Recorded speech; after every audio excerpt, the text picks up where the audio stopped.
what's happening in your building. You want to be regarded as part of that in club there. Yeah, we care. We Yeah. sit there every day, and our goal is to make sure that everything works for everyone. So yeah, we are architecture as well, Yeah. and to put up a false barrier does no one favors. Hello, and welcome to Behind the Screens, IT at ND, the podcast that takes you behind the scenes of the IT solutions consultants at the University of Notre Dame. Here we explore the challenges they face, the innovative solutions they provide, and the tips and tricks that can help you make the most out of your technology. I'm Scooter, Director of Information Technology for the College of Arts and Letters. Deanna is away for today, but we're still thrilled to have you with us.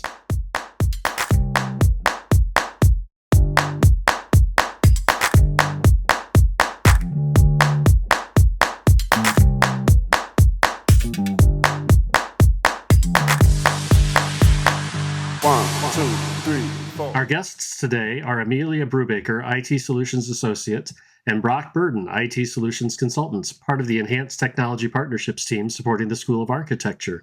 Welcome to both of you. Thank you. Thank you. Happy to be here. Wonderful. Before we start, could you each tell us a little bit about your current role and the journey that brought you here? Like, how long have you been with the university? How and when did you move into your current role? Amelia, would you like to start first for us? I provide embedded support and do project work in the School of Architecture to enhance the technical experience of students, faculty, and staff. I joined the Arch IT team last August, and prior to that, I worked at Service Desk back when it was Help Desk, and I started there in November 2021. I applied for a consultant role within Enhanced Tech Partnerships basically last year. And Mike Voss, who was the manager of Arch IT at the time, was on that interview team and was looking for someone to fill the role on Arch IT. And so that is how I joined that team. Wonderful. Brock? Sure. What's your story? So I obviously work for the School of Architecture as well. I've been in this role for just shy of 2 years. Mike also hired me as well. So obviously he has a penchant for hiring good talent. So what I do as well is very similar to what Amelia does. So we both provide consultancy and helping students, faculty, and staff get the most out of the technology here that the School of Architecture can offer. So the additional things that we do as well, we advise the faculty and senior leadership here in the building as well, if there's a new technology or new feature or things that they want to explore, and we kind of provide that consistency for them and help troubleshoot where any potential pain points could be. Again, I'm new to the university. I have not been here too terribly long. Before that, I'll try to keep this brief. My husband dragged me out here kicking and screaming. He works at IU South Bend, and I did not want to leave Ohio or where I grew up because I wanted to be near my family, and worked various jobs, whether that's working at Best Buy, charter school for here in South Bend, working at a factory in New Carlisle to hone my IT chops, and eventually bribed my way here, apparently. Excellent. Well, we're glad to have both of you. So wonderful. So as you and our listeners know, one of the things that we try to do with this podcast is we want to show some of the similarities between all of the work that our IT solutions consultants do across campus. But I want to start by asking you about what are some of the unique things that your team does? What is unique to working in architecture that may not happen in another area? In architecture, we have a location in Rome. It's a building that we share with the College of Engineering as well. And so we have students there in the fall and spring semesters. Yeah, we send our third years there for the entire academic year. So, yeah, it's jealous, right? Like that's, and Amelia and I have been fortunate enough to be able to make the trip out there to help support them in the beginning of the academic year. And it's a whirlwind because you are in a new location, thousands of miles away from anyone and everyone that you knew. And hopefully you speak Italian, but if you don't, that's a bit of a challenge. But the it's an amazing experience. There's so much history in Rome. It's the eternal city for a reason, right? Mm-hmm. So it's a very great and unique opportunity for them. I think the other thing that separates us from perhaps a lot of the other areas that are supported on campus is that this program, it is very analog. Even Mm. though there is a large technology presence, a lot of the work that the students and faculty do is just done by hand. They draw their buildings by hand, blueprints, any sort of architectural drawing that they need is starts by hand, and then they import it into a computer. The other thing that we have that I think only a few other places on campus have too is large format printing. So we have huge plotters here and in Rome to print these amazing pieces that these students can put together. And it's it's amazing seeing some of the work that they can produce. I do wish sometimes they wouldn't use 6 feet of paper to do it, but if you need that wow factor, right? Like Yeah. you're gonna go for it.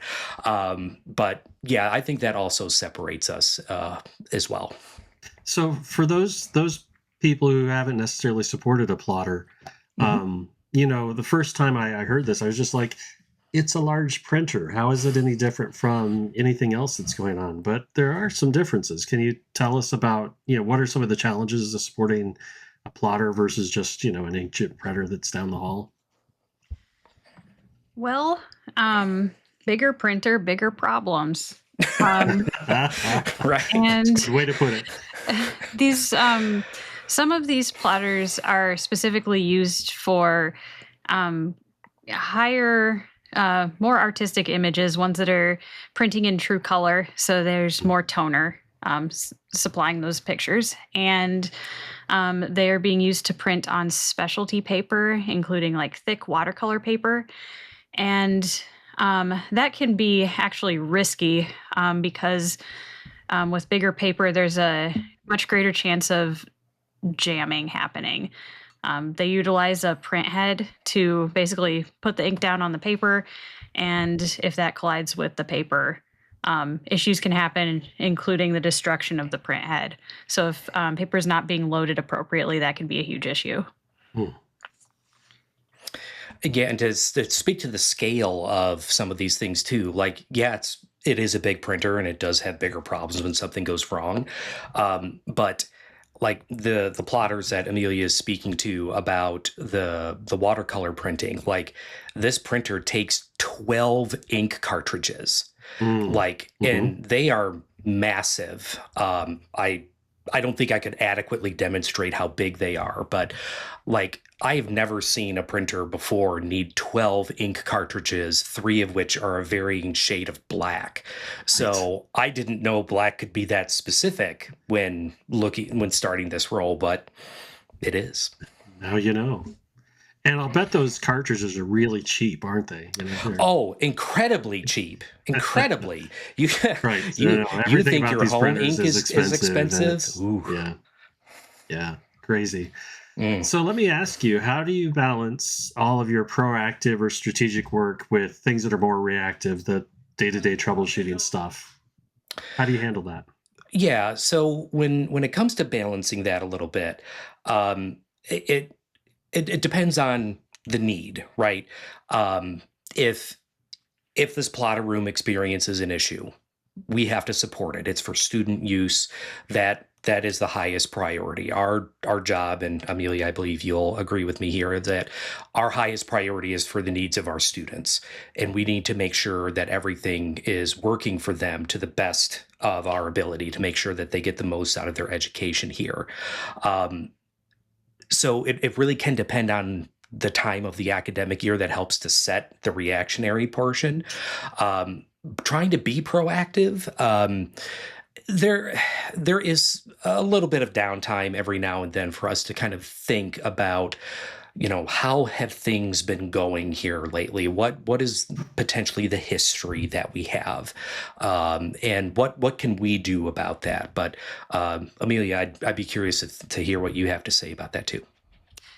Yeah, so being new to the school and seeing these new things, I'm going to talk a lot about plotters today, I think, because that was kind of like my first project at the School of Architecture was implementing plotter training. So immediately I had to learn the plotters enough to be able to train students on the plotters and be able to troubleshoot what's going on with them and resolve issues as they come up. Some of them including like removing paper jams and knowing when to call service and when to not do that so that we can save money. So it has been a balance over the past year of being proactive in me needing to seek out if we have any internal resources and checking if those resources need to be updated or amended or added to, studying the equipment, the owner's manuals, and in some cases reaching out to the expert, our vendor in this case, if I have a question that I'm not able to find the answer on in the documentation. And then I've had to be reactive at times. I have to be observant of the issues as they arise and remember what those issues are. And in some cases, commit them to memory by writing them down so that other people can refer to that knowledge in the future when things go wrong. We had to be a bit reactive when we're developing a maintenance schedule because we found out that that printer quality, the print quality was suffering. And after looking into it further, as I was reading the owner's manuals, I found maintenance instructions. And so developing a maintenance schedule and implementing that, other examples of kind of where I've been reactive were kind of like fine-tuning the training. The first iteration of training, things have changed since then. Whereas the content is very similar now, it's been kind of expanded. The target and how we're presenting it and what time of year it's being presented have changed, and I anticipate that it will change over time because my goal is to get all the students through plotter training someday, which is a huge goal. And what I hope to do in the meantime is within a year get 50% of students through plotter training. And so I have to both think about what I want the plotter room to look like and be proactive there, but I also have to be reactive and kind of take an iterative approach when it comes to developing what training is going to look like in the future, what maintenance is going to look like in the future, what the signage in the room is going to look like in the future, and documentation and how that's available to people. Excellent. Well, I understand that you two had a wonderful back to school this year. Would you like to tell me about some of your planning that led up to that and how that proactive planning played out?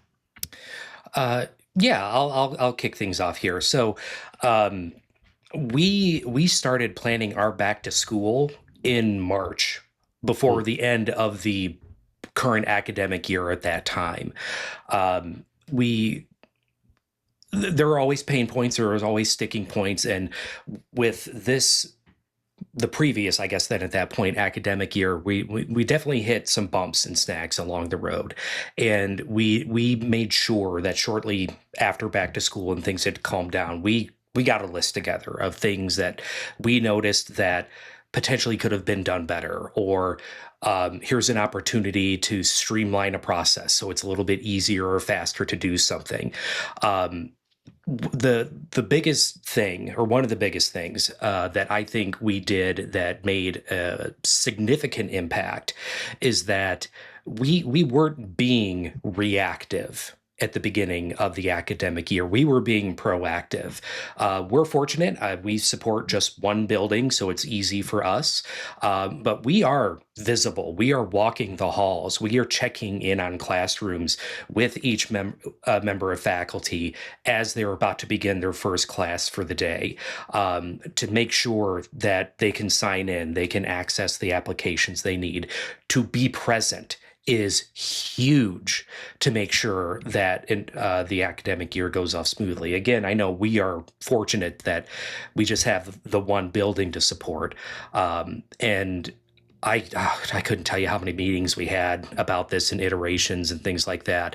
I'm not the greatest note taker at all. That's definitely more of Amelia's forte, and that proactiveness of having good notes and having good documentation to reference.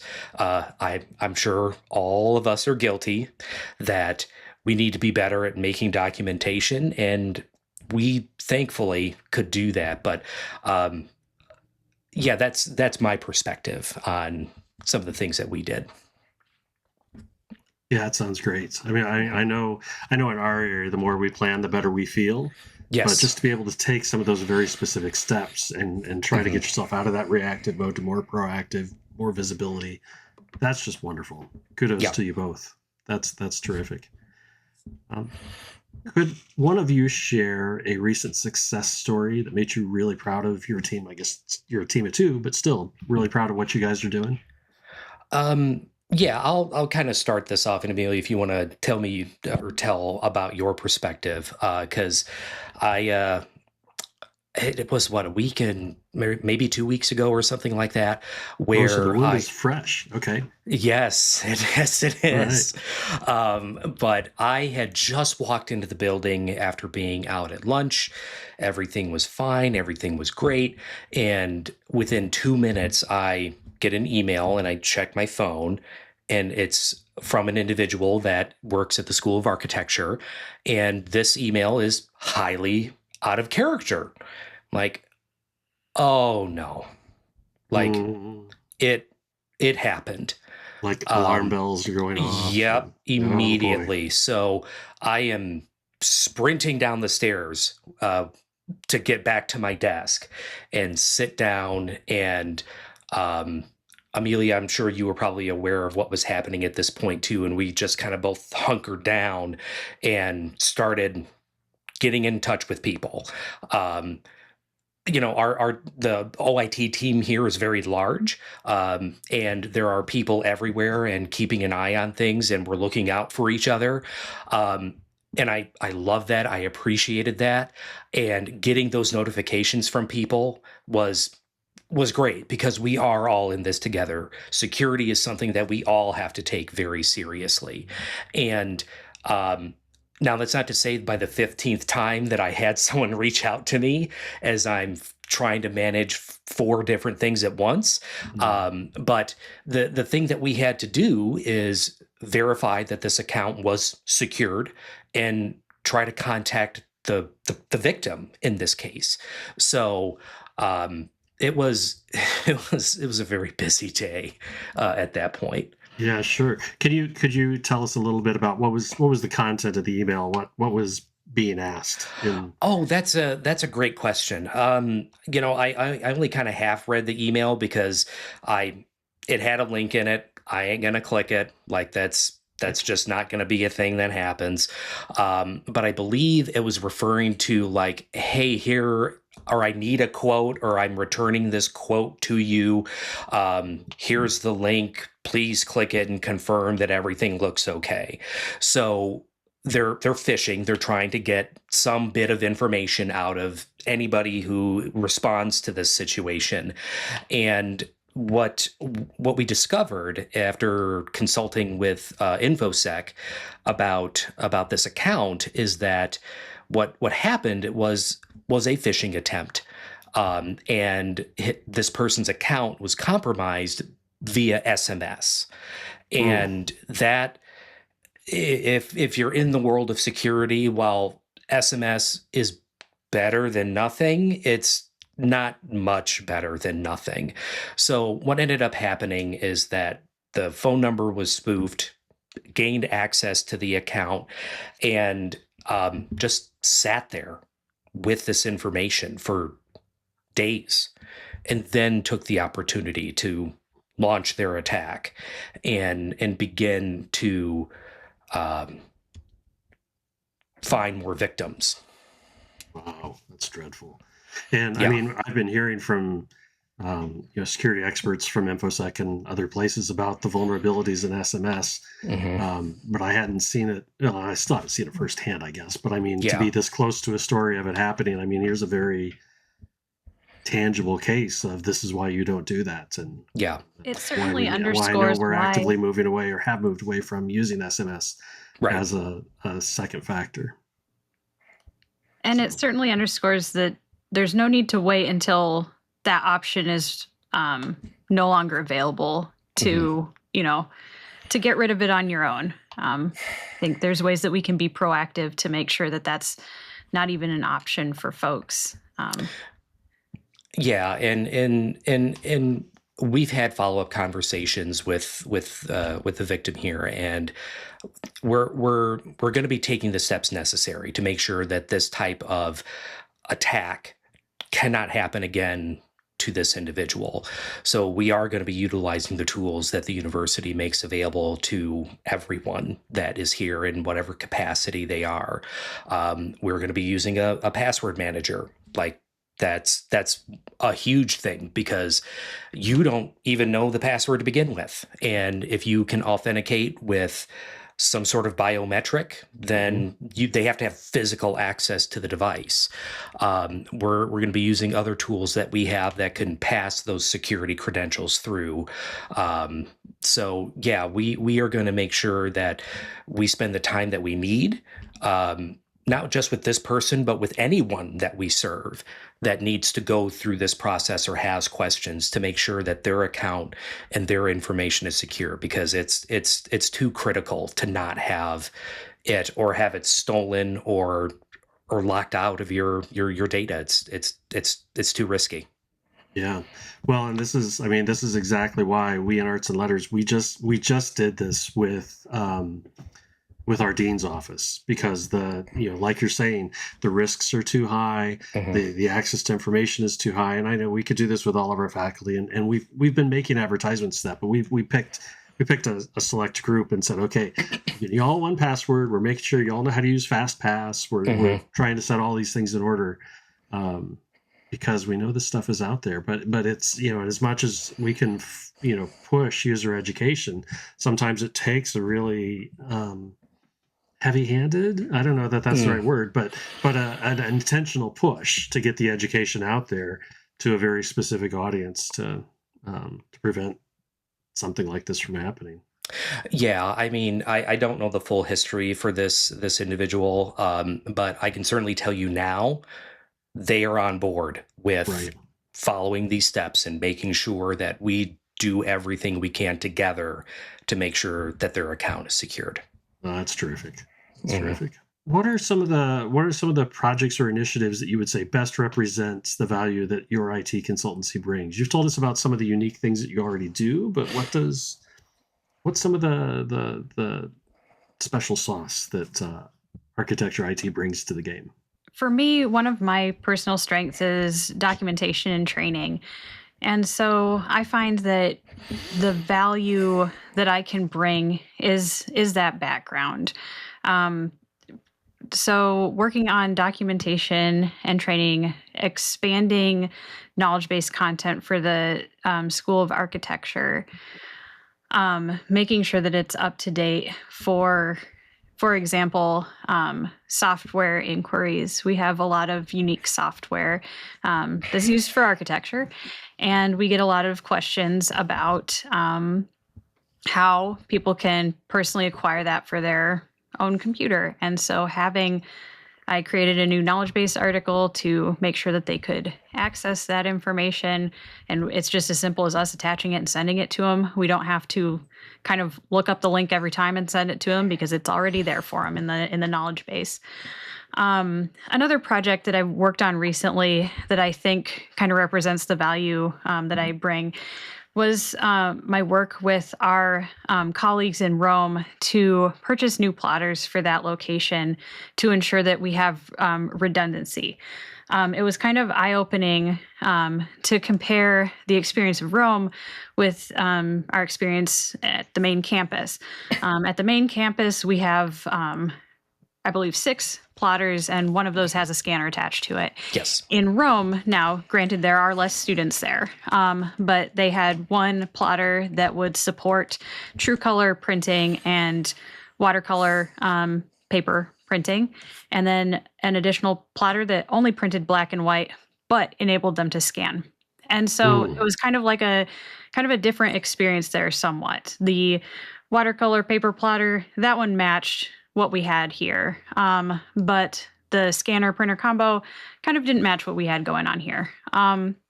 So we were looking at making sure that there was redundancy for both of these items, because in the prior year we had experienced issues with essentially one of those very critical plotters going down, the watercolor one, and not being able to kind of receive the support that was needed to get it fixed, get maintenance complete on it.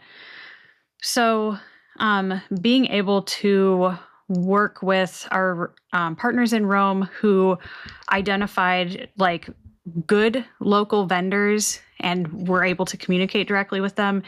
And then where I came in was reaching out to Canon Europe, seeing what products might be available there for us to use, and seeing how those products compared to the ones that we have here in Walsh. Because knowing that our students are feeding directly into Rome, we want to make sure that the experience in these locations is very similar so that they don't arrive having to learn too many new things. So I think that project kind of highlights the value of consultancy. It's about collaboration. It's about knowing your resources, seeking out new resources, doing that research. For me, I love writing and I love to think through writing. So putting together like an analysis is very much up my alley, and delivering that to our partners so that they can review it and take the recommendations from it and proceed as they would like to. That's I think the value that my consultancy and that our consultancy can bring. And I'm going to reinforce her documentation too. It is impeccable. So that's awesome.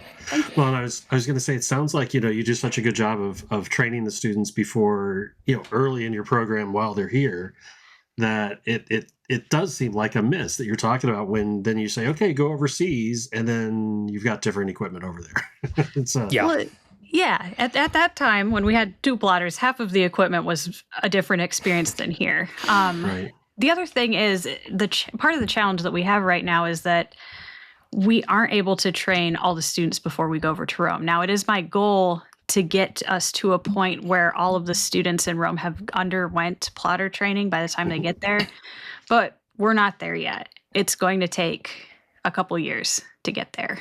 What other projects or initiatives? What's some special sauce? Brock, do you have some ideas to add for us? Yeah. So one thing that I try to do just as an IT professional in general is to just communicate. It's important that the people that we support, the stakeholders that we support, are aware of what's happening and why. So to me, it's important to work openly, transparently, honestly, and the thing that's hard not to do is when we're asked a question is to not have the answer, because we're the professionals, right? We should know everything about technology. And I don't, not even close. So it's important when we're interacting with someone it's okay to say that you don't know, but you have to follow that up with, but I'll find out. So that is critical. And that's part of that communication piece, because the thing that I and Amelia try to do is that we want to be genuine. We want to be authentic. We want to have, and this is going to sound rather robotic, but we want to have genuine human interactions with people. Yeah. And it's a little unfortunate that IT professionals have a stereotype that isn't quite the most positive, but we are people too, and I want to be my best and truest self when I'm at work, and for me to do that is to communicate openly with how things are going at work and to reassure those people, whether through a weekly update, which Amelia, I think I'll put us on record here. We should probably start doing that again because it's been a little bit. But getting a regular weekly update to the leadership here at the School of Architecture so that they know what we're working on and what is delayed and why there's a potential delay. So keeping everybody apprised means that there are no surprises for anybody. So, and I don't like surprises. Well, and I think one of the things that you've really put your finger on is, especially when I think about you as a team of two, on the one hand, you're part of the larger group of enhanced technology partnerships. So you have a lot of automatic peers, right? You got that team, but they don't live with you. It's just the two of you in architecture. And then you could go bigger and you could say, well, you're part of all of OIT or part of all of IT at ND. We can go that far out. But there's something about being included with architecture, right? To say, I'm part of this team too. I'm not just this IT person that's added on. I'm really plugged in. So yeah, even though my paycheck comes from somewhere else and my org chart goes from somewhere else, you're still part of what's happening in your building. You want to be regarded as part of that in club there. Yeah, we care. We sit there every day, and our goal is to make sure that everything works for everyone. So yeah, we are architecture as well. Yeah. And to put up a false barrier does no one favors. In that vein, how do y'all build relationships? It's interesting to me that you both kind of came on board with architecture at about the same time. So you're coming into new faces. How does that? How have you done? And what are you doing now to build those robust relationships? So I joke about this. I've joked about this recently with some of the larger OIT team, and for some unknown reason, I actually do like talking to people. Like I do. You make that sound like a confession. Right? So I mean, during the pandemic, we are all at home and told to not interact with anybody. And I remember the role that I was in at that time. After the first couple of weeks, great. I got to stay home. We've got 2 dogs. They're adorable. We can just work kind of at a more leisurely pace. But I can't see the 4 walls of my office for that long every day. So I was considered essential for the work that I did. So I did have access to the building, and I love you, but I need to go to work for the day. So building those relationships is, I don't want to say easy, because I certainly am not a social butterfly by any stretch of the imagination, but I want to hear about people, and I want to hear what is exciting to them, and not be in my own world of just talking with people about technology. Although I do love to talk technology, so plug for the next time, right? Yeah, we're in the right place. But it's stepping outside of your comfort zone and trying to be a little vulnerable, and again, try to have that genuine interaction. And it's for me especially, it's hard to walk up to someone I don't know and introduce myself and not constantly question whether or not, what am I saying? Is this the right thing to say? Am I making a good first impression, et cetera, et cetera. So it's a lot of work. So, and I feel like I'm rambling, but that's how I just try to be myself. And hopefully at that point, I'm nice. I hope. Yeah, well, that's great. I'm sure it feels like a really big asset to me. Yeah. Amelia, what thoughts do you have here? I really enjoy this saying. It's kind of like perhaps a corny saying, and other people may have heard it already, but people don't care about how much you know until they know about how much you care. Oh, yeah. So Yeah. That's great. and I was thinking about that so much when Brock was mentioning earlier that we care. We do care. Mhm. And it's important that we show how we care as we assist people. It can be as simple as validating like a feeling of frustration as we are working on a solution. Wow, you're having that issue. That sounds awful. Let's look at this together. When is this happening? What can we do to make this better for you? Checking in after we apply a solution, because sometimes that solution isn't actually the solution we're looking for. Making sure that we're assuring them that we care about finding the solution, communicating common ground. Essentially, I think our goals are shared. We want to create a environment where people are able to use technology effectively and it enhances the workplace for them. So that's what we're there to do.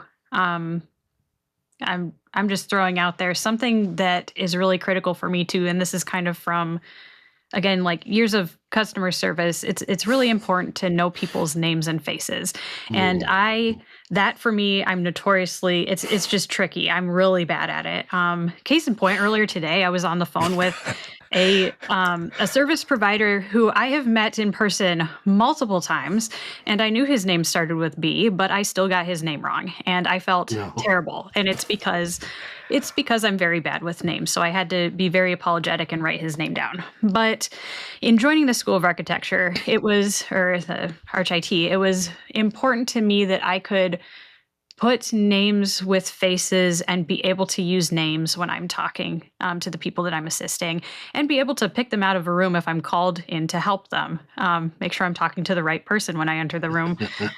So the first bookmarks that I made were of our faculty and staff directory, because I met a lot of people and immediately panicked and was like, I need a little book of faces to help me. And so I just had my phone out and was just scrolling through that directory anytime I entered a room to make sure I could put the names with the faces.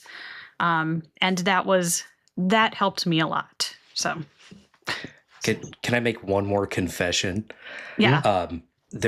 There are people that I have interacted with at the School of Architecture, because I am also terrible with names, for nearly 2 years, and I don't know their names. It's terrible. I think I'm telling you, that flashcards- faculty directory, it is helpful. Because and I do reference it still. Like I Yeah, can't. yeah. I'm so bad with names. I hope these people, if I interact with them if they listen to this podcast and I go, hey, then they understand that I'm still there to help. Like, So I have just here's maybe a pro tip. I don't know that this will work 100%, but I just discovered playing around with Notebook LM the other day that there is a flashcards feature now that I hadn't seen before. So it may be possible for you to drop those couple of web pages that are your faculty and staff directory into there, and then create a batch of flashcards to kind of help you out.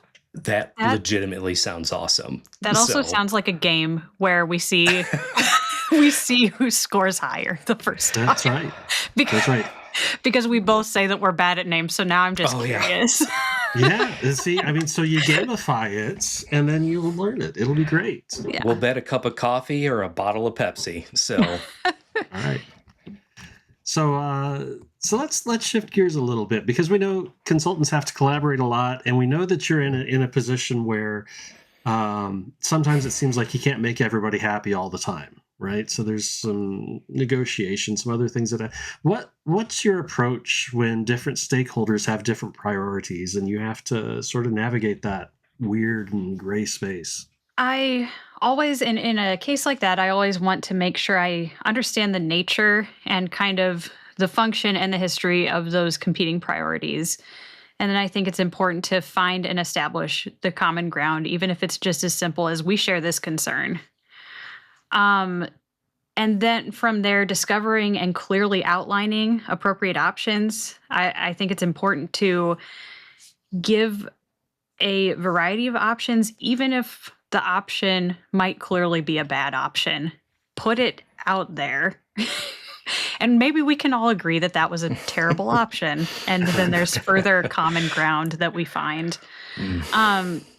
Documentation is a strength for me in this regard.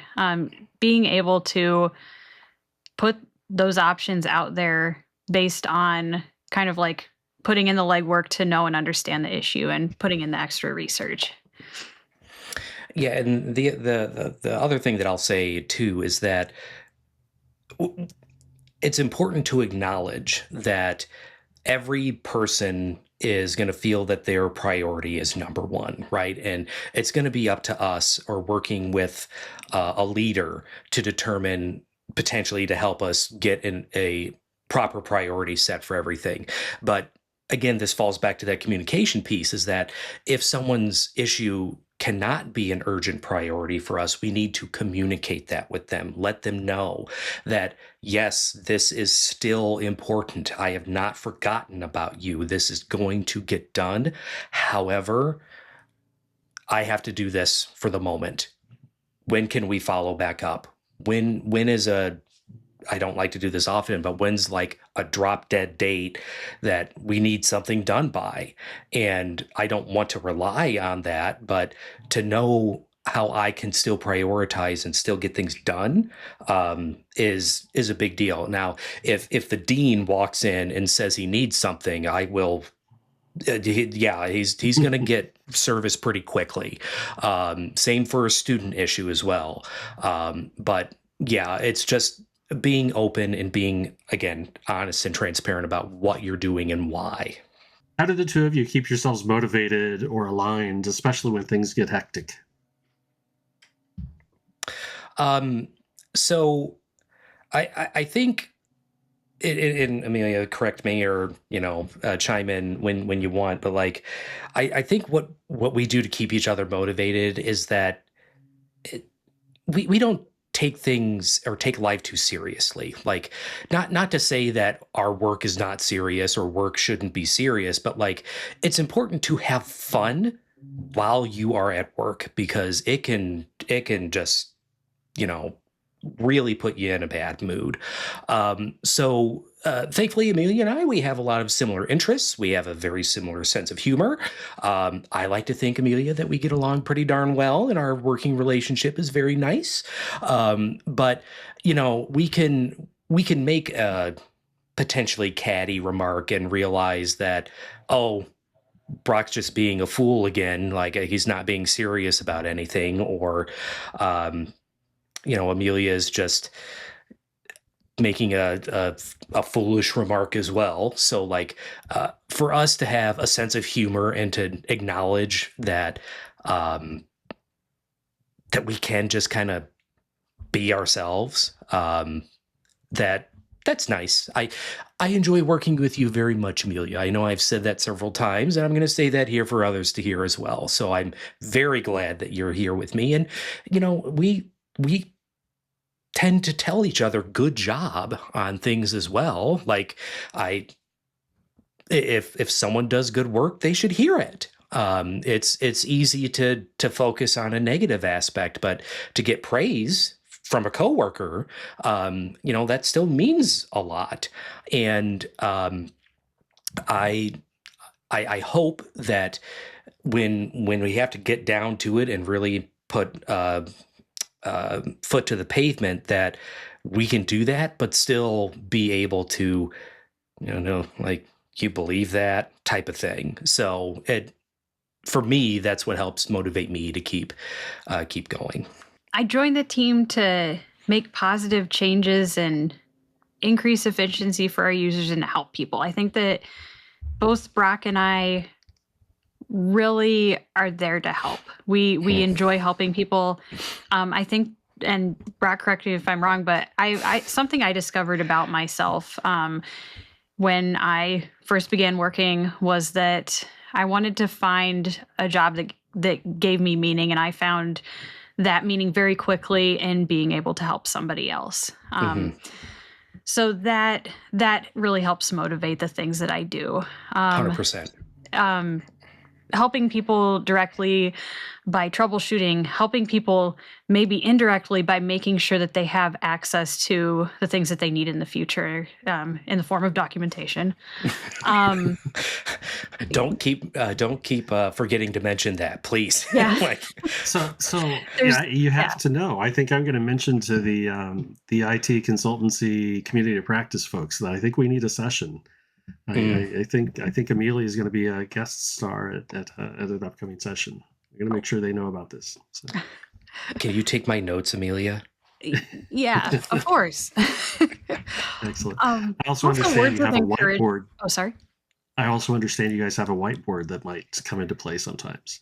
Yes, we have a whiteboard, and I offhandedly said at one point, we're making a comeback. And then this was when Mike was still with us, and Mike wrote it on our whiteboard. And we've been looking at it, I think, for the past year now. It is still there. It's and still- I have zero intention of erasing it. Same. I like making that a it's comeback, there. so. It's the memory of kind of like our team and our hopes and our continued hopes and our continued aspiration and work. And so, yep, that's not going anywhere. Focus on where we want to be and understand that when we experience those setbacks, those are just opportunities. Right.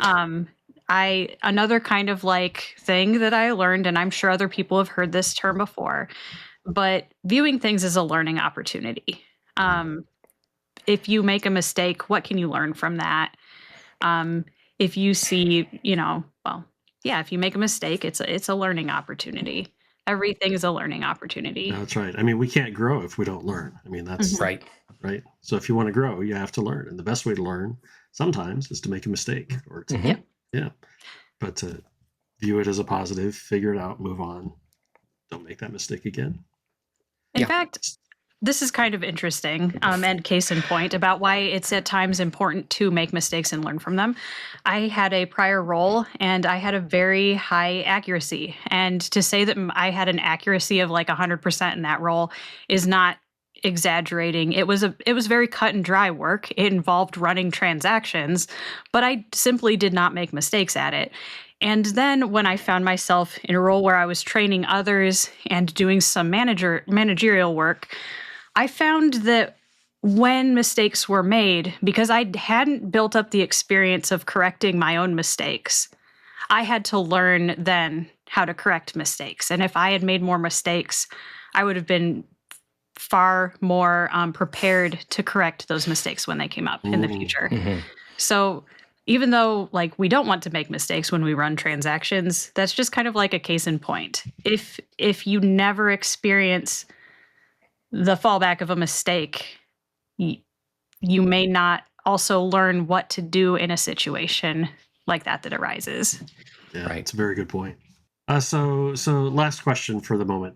What's a piece of advice that you give somebody new in an IT consultancy role? The thing that I would say is important, and I've touched on this a couple of times as we've been talking here today, is to be genuine, to be yourself, to try to have genuine, concerned, meaningful interactions with people. Because if you can just demonstrate that you are approachable, you are kind, you are a listener, you're attentive, and to acknowledge the things that the people that we support are going through, I feel that helps to build a really important bridge and a really important connection. Because too frequently do we not hear about an issue that the people that we support, regardless of where they are, just put up with it, just deal with it because, well, I don't want to be a bother. I don't want to interrupt anybody. Our jobs are to be bothered. So bother me, please. Like I'm here to help. And the other thing, and I know I touched on this earlier, is that it is okay to say that you don't know something. Don't try to be someone that claims to know everything, because you are not going to be that. Be realistic, be clear and truthful with what you're doing. Work openly, honestly, and transparently. And that way, no one can question the quality of the work that you do or the content of your character. That's wonderful. Amelia? Well, my recommendation, I absolutely love what Brock said, and I think that I'm like 100% in agreement there. Thanks. I would say, like, for consultancy at Notre Dame specifically, knowing the resources that are available to you, and one of the great resources there is Service Desk. ARG, the ARG team, or the IT consultancy community of practice team, they have an email list, so you can ask a question there. It's been extremely validating to know about kind of like the culture of Notre Dame is one of kind of like a spirit of assisting others. And I know that there's other people within OIT who love to help others. And so reaching out to others for assistance has been and is important to do. If you don't know the answer, use all the resources available to you. And in some cases, that may be somebody that knows the thing that you need to know very well and may have some really good advice for you. I can't say enough, Service Desk. Being in communication with the Service Desk and knowing how to reach them quickly is great. If the Service Desk gives you an opportunity to shadow them, take that opportunity and do it, because this group does so much response to calls from all over campus, and so they just have connections and know a lot of things that you may not know off the top of your head. So they're just a great resource. And I would say stay connected in the Service Desk Slack channel. They have a Slack channel that anybody can join, and you might have to verify that so that I don't get in trouble. But it's it's great to be able to just shoot a message to that Slack channel. And in our case, Brock and I are also part of like a Google chat with the ETP team and Service Desk. So that's another way that we can get a hold of them. Slack is just a force of habit from me being at help desk before. Okay, it's time for Consultant Quirks, where we ask our guests a few fun rapid-fire questions. And just like we've done on the past few episodes, since we've got two guests, we had each of them select the questions for the other. So Brock, I'm going to turn it over to you, and let's have you ask Amelia the three questions that you selected. Sure.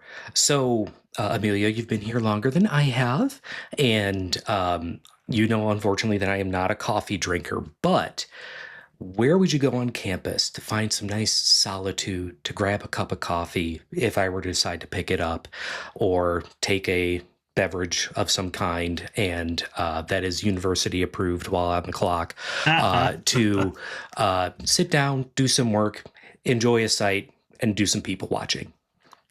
Sure. So, you know, I tend to be kind of like a walk around type person. So when it comes to coffee, Haggerty Cafe has a good lavender latte. So that I will say. I will also say I make the best coffee. So Of course. I can't make it for anybody else, though. Sorry. And when it comes to like a good place to clear my head, it would have to be my daily walks. And I love to walk through the sculpture park that's outside of Walsh Family Hall, and through the cemetery. That's a nice kind of like a nice calm place. And in both locations, there's a lot of native birds. They have like bird feeders out, and they have a lot of native plants and trees that kind of attract these birds. So it's just a very nice, quiet place. Now, that wouldn't be a really great place to do work, though. And I'm going to be honest with you, I have not been able to find a quiet place to do work other than our office. Yeah. You know, for the time that I've been there, I've never actually taken the 2 minutes it takes to walk to the sculpture garden and walk it myself. Gosh, you so definitely I really should. Okay. There's a horse I guess. there that's made of sticks. It's very It's very cool. That's the selling point, Amelia. Yes. Yeah. Okay. Yeah. That when I am back, that is the first thing I'll do before it starts Find the horse getting beta really sticks. cold Let me outside. be clear. Let me be clear. These sticks have not been manipulated. These are natural sticks that have been like curated and placed to create a horse. So this is a good thing. Yeah. Right. Okay, I'm more intrigued. So- I'm gonna have to go see that more specifically because I didn't know Right. all of that about it. But Brock, it's a wonderful place to go walk, and you're lucky to have it right next door to you. So yes, do take Yeah. advantage. All right, I'll do that. I'll tee you up with a softball here, Amelia. But what's your favorite productivity hack? Or your way to be most efficient? Lists, making lists. And specifically, if it's an unpleasant task, it's going to be a highly detailed list because I, like many others, get a dopamine rush from checking off those boxes. So if it's something I don't want to do, breaking it down into even smaller components that I can check off very quickly and complete very quickly helps keep my attention and make sure that the task gets done. Absolutely. So I'm a list maker. And I know that we are working in a building that bears the name of a very generous individual to the university and to the program. But if you were on the building and it was the Amelia Brubaker, what would be in that building? What would be in the building?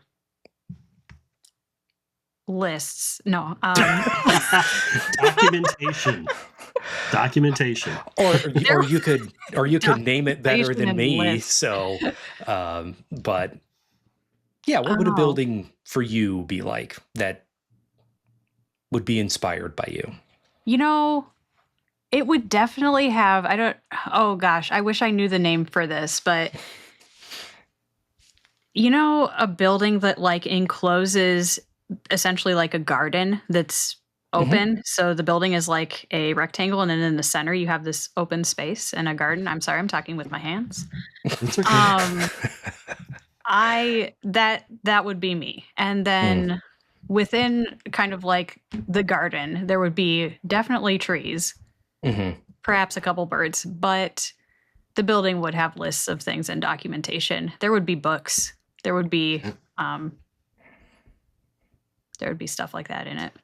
So Mark Demelo and Margaret Meserve, if you're listening, I think we're looking for an archives. If you're looking for a new archives building, I think Amelia is probably first in line. All right. So Amelia, you were a good sport. Let's turn it around and have you ask your 3 questions for Brock. Yes.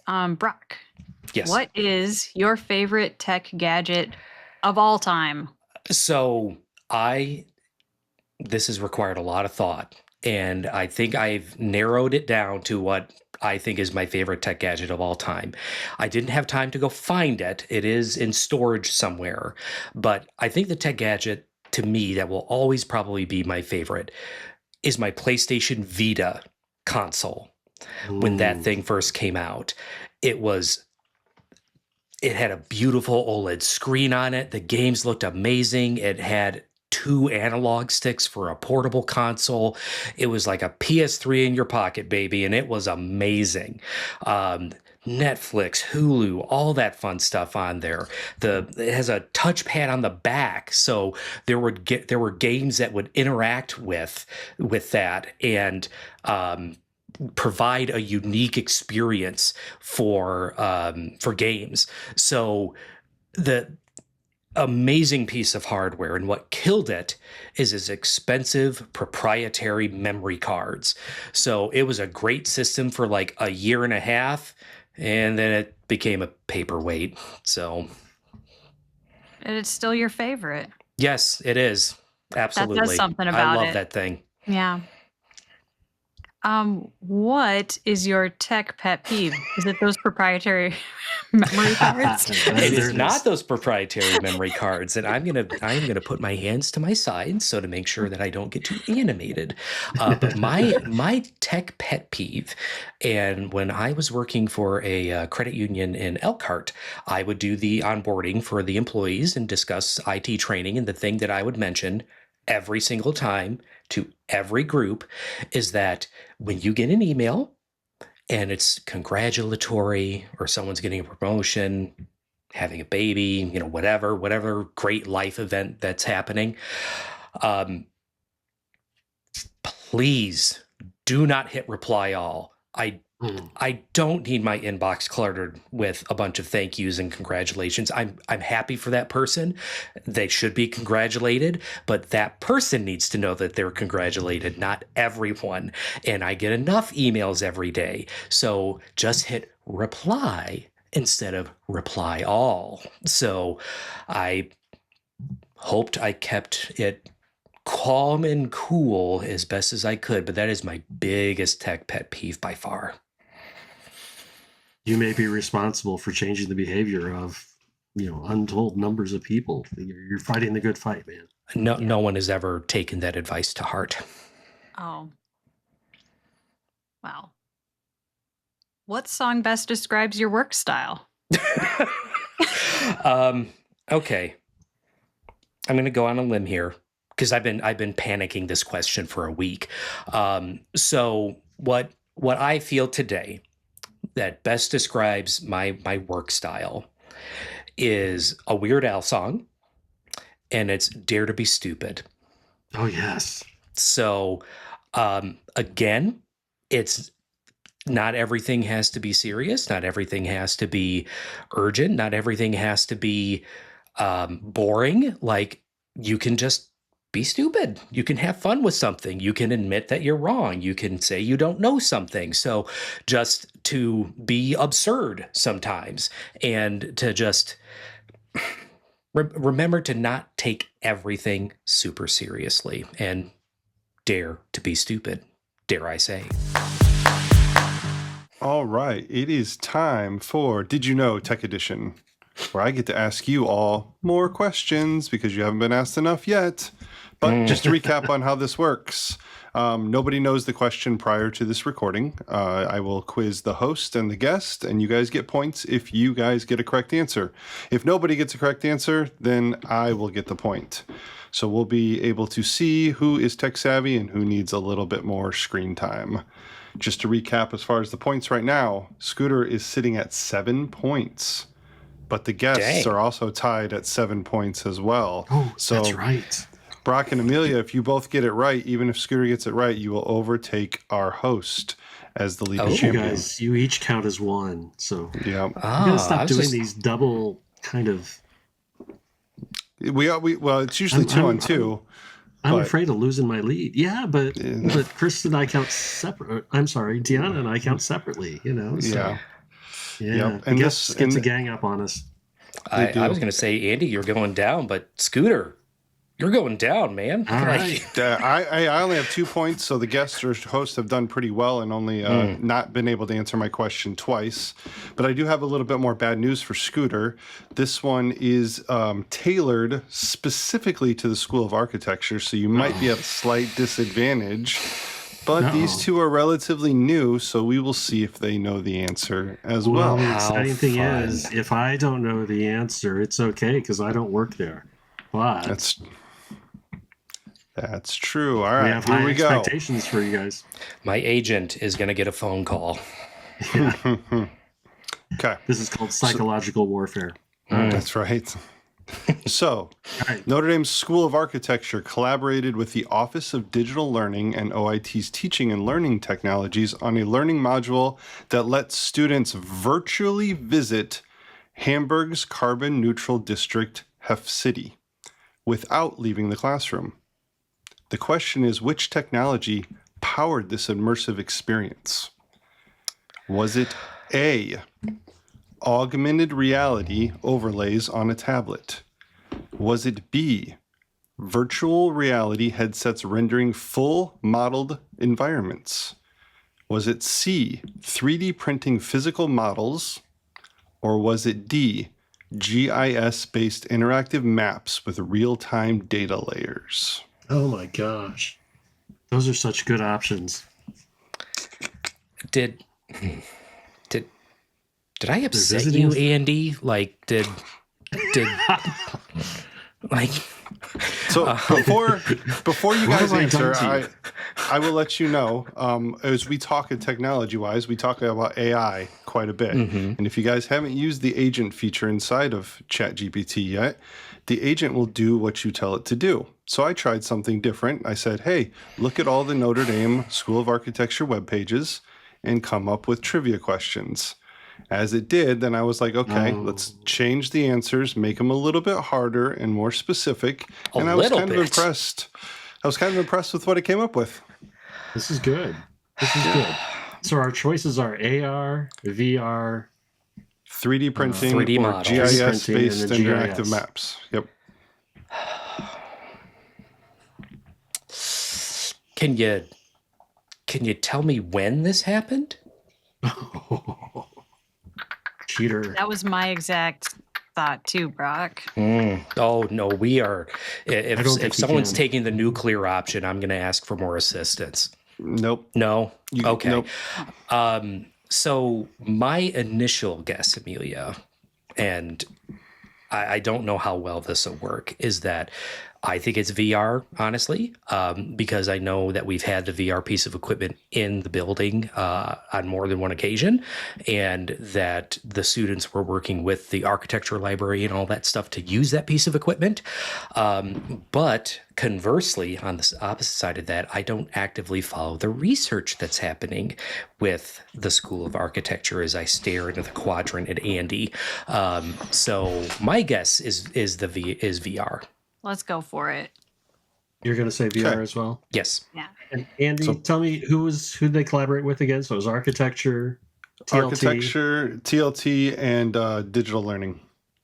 The Office of Digital Learning. See, I So would we say got VR two- too, but I don't want to put all our eggs in one basket. Put Two them in. locked into VR.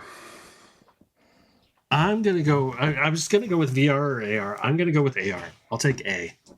Okay. Scooter's going with A. Brock is going with VR. B. I do Amelia's think going it's with B, VR. but I'm B. going to go with A. Okay. The correct answer.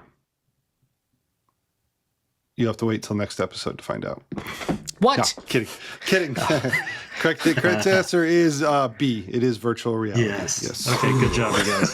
Yes, nice job. I had to make it harder because the other options that they ended up giving me initially were 3D printing, blockchain, and drone photography. I figured you guys would jump on yeah. VR super quickly. Super Yeah. quickly. Oh, on gosh, that one. yes. Yeah. No, those are excellent options. Kudos to you, man. Thank Nice you. job, I took Brock your and Amelia. I took your Thanks. challenge Like, of making it very specific to the guests. Yeah, that's good. That was good. Thank you both so much, Brock and Amelia. It's been a pleasure chatting with both of you. thank you. Appreciate being here. If you've got someone you'd like us to interview, just email those ideas to btspodcast@nd.edu. If there's anything else new, exciting, frustrating, or inspiring happening in your IT consultancy world, please share that with us too. We'd love to hear your insights and ideas.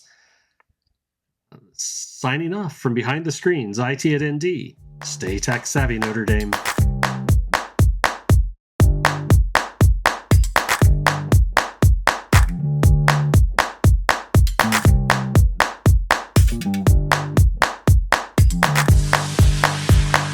One, two, three, four. Well, We're I don't just know what making I Andy do. Apparently, I don't know what it is I do. So that's a problem. I work good work. I think we just found a blooper. I don't know what I do. I work good work. This is perfect.